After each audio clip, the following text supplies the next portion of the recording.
നമ്മുടെ കൂടെ ഉണ്ടാവും. ഇവിടെ ഒരു പ്രവാസി വന്നിട്ട് നിങ്ങളെയല്ല പറഞ്ഞു, ഞാൻ എനിക്ക് വേണ്ടിയല്ല പറയുന്നത്, പൊതുവെയാണ് പറയുന്നത്.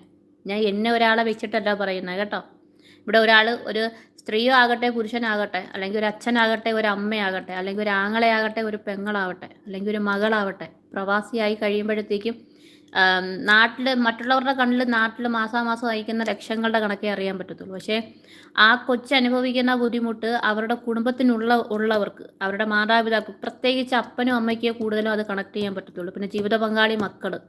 കാരണം ആ വ്യക്തിയുടെ ആ ഒരു അസാന്നിധ്യം ഏറ്റവും കൂടുതൽ അനുഭവിക്കുന്നത് അവർ മാത്രമാണ്. മറ്റുള്ളവർക്ക് വെറും ഒരു 2 ലക്ഷം രൂപയല്ലേ ശമ്പളം മാസാമാസം വീട്ടിലോട്ട് അയക്കുന്നേ, 2.5 അയക്കുന്നേ എന്നൊക്കെ പറയും. പക്ഷേ ഈ 2.5 വേണ്ടി അവരനുഭവിക്കുന്ന ബുദ്ധിമുട്ട് അവർക്കേ അറിയത്തുള്ളൂ. മനസ്സിലെ പൊതുവേ പറഞ്ഞു കഴിഞ്ഞാൽ എനിക്ക് വേണ്ടി പറഞ്ഞതല്ല, എല്ലാ പ്രവാസികൾക്കും വേണ്ടി പറഞ്ഞു. കാരണം പ്രവാസികളെല്ലാവരും മുഖത്തൊരു എന്താ പറയുന്നത്, ഒരു മുഖംമൂടി വെച്ചിട്ടാണ് എല്ലാ പ്രവാസികളും ജീവിക്കുന്നത്.